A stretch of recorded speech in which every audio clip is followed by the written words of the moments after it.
Welcome to the JTV News Update. I am Sean Rose. One BVI resident who observed activities around the crime scene following the December 14th shooting death of former H. Laverty Stout Community College student Paul Prentice say they are appalled at the delayed response from the local emergency medical team. The concerned resident was at the time among persons who were first on the scene following the shooting incident that took place sometime around 7 p.m. Sunday. They say it took the EMT personnel approximately 20 minutes to arrive on the scene at Waterfront Drive in Roadtown. The shooting marked the territory's third murder for 2014. Meanwhile, at-large Representative Honorable Archibald Christian says he's extremely anxious to see the introduction of tougher legislation to police illegal possession of firearms in the territory. Madam Speaker, in the Premier's presentation as well, the budget presentation, he spoke about amendments to the gun legislation. Madam Speaker, I stand here this afternoon saying that I am so anxious.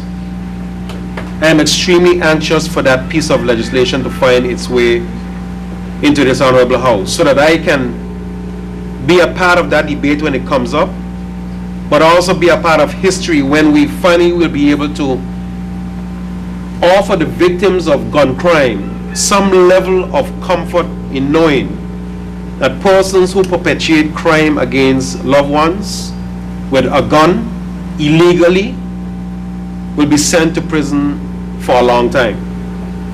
That day has to come, Madam Speaker. Unfortunately, when many of us woke up this morning, or when many of us went to bed last night, another person succumbed to their injuries due to gun crime.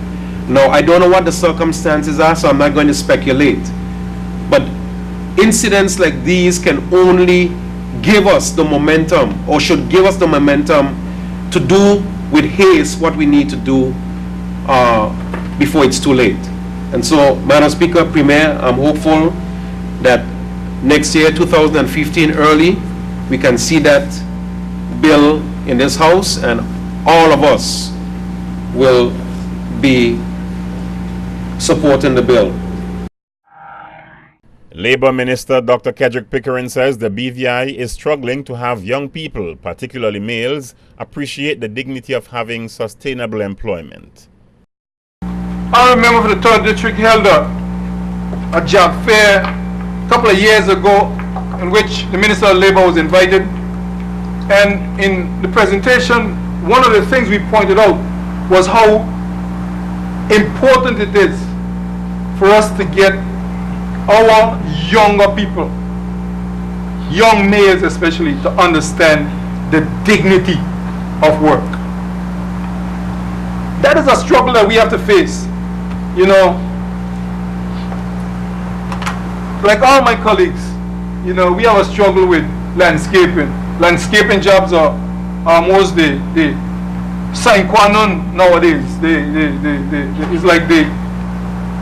It's like the gold standard for getting a job, but that is not sustainable.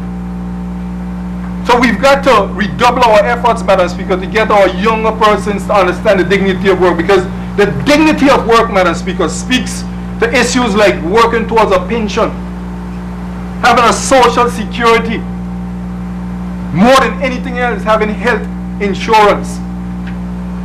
Those are vitally important if the country is going to build a sure foundation, as my honorable colleague, the Minister of Social Services, I'm sure will point out, that we can't ignore those things. So the dignity of work is something we must continually emphasize, that yes, you could get a little extra job from the government here and there to do some additional things. Yes, a petty contract is a very helpful way of getting some additional capital to invest and to help build a home and to help provide the additional. But you can't build your life depending on a petty contract or small jobs from government, because one illness will wipe out whatever you have earned. And because of that, the National Health Insurance Scheme, you know, soon to come on stream, is critical, because we understand the social needs of the country. But we've got to also fight on the front to get them to understand. Deputy Premier Dr. Kedrick Pickering says he has no plans to leave the Dr. Orlando Smith-led National Democratic Party, the NDP. Pickering was responding to what he described as rumors in the political arena, which he says suggest that he wants to join the Virgin Islands Party, the VIP. I've heard it many times before. I was sitting at a funeral for the late Samuel Thomas last Saturday. And a lady whom I have the greatest respect for her pulled me aside and she whispered in my ear and she asked me a question at the reception. She says, Dr. Pickering, what it is I hear about you leaving the NDP to join the Virgin Islands Party because I'm offer you premiership. And I answered on the affirmative. Absolute nonsense. Absolute nonsense. I want to say publicly, whether it is people in my organization perpetuating it or people outside of my organization. Okay? Dr. D. Orlando Smith and I have been together for since 1986, and we've been working together for the last 22 years on a daily basis. We've been through some rough time in that operating room at the wee hours of the morning. Nobody can understand that. And to tell people could use me and talk foolishness. I got the greatest respect for the leader of opposition, and people see my relationship with him and them talk about I'm going to join the budget. I got the greatest respect for my colleagues. All of us have either been here together or they've been here before me. There's a camaraderie.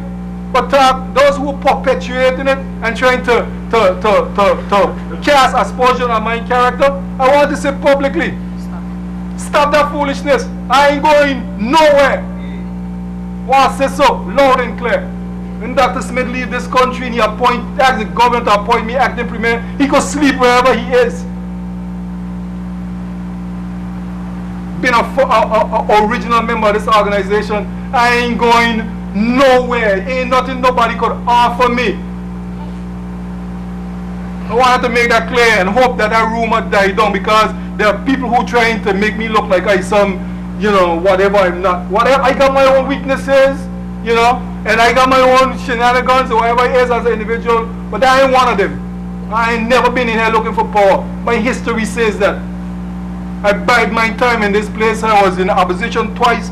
I was in the backbench. I never come in here looking for no position. And I ain't going to be looking on no. Any position that come my way, I'll be ready to deal with it. And I'm done. Thank you, Madam Speaker. For the JTV News Update, I am Sean Rose.